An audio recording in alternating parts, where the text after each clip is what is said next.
What are some common pitfalls to look out for in FDD Item 7 when conducting due diligence on a franchise?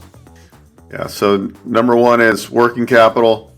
Some businesses, they say you need 3 months of working capital, and the reality of it is this is a business that takes 12 to 18 months to ramp up, or 12 to 14 months.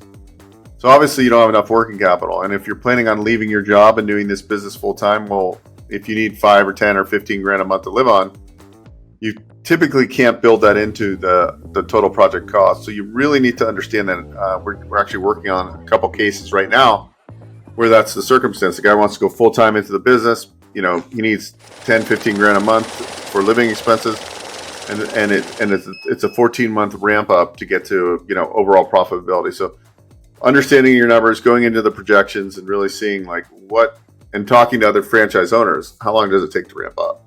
And understanding that we need to build in more working capital. And it's a range. And a lot of times it's an individual thing. Like sometimes they'll put in, you need a computer. Well, a lot of people have computers.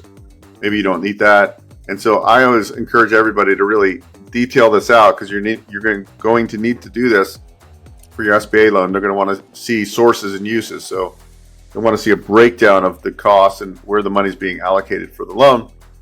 And a lot of people don't do this. They don't really understand it, and this is one of the most important parts, because you got to know what things cost and what you're going to be paying for monthly.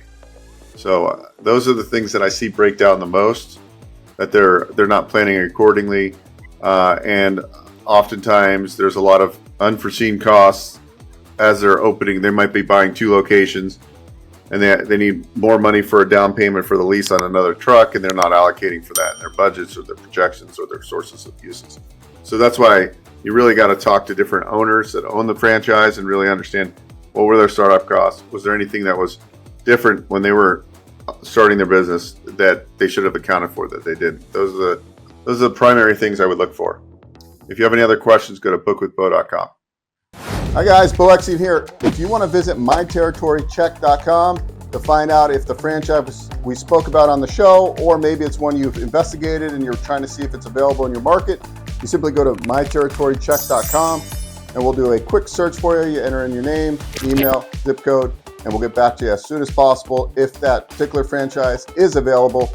We'll also send other franchises similar to that if it's not available, so you can figure out what is available in your marketplace as you're diving into different franchise models. So go to myterritorycheck.com and we'll help you out as quickly as possible. See you soon.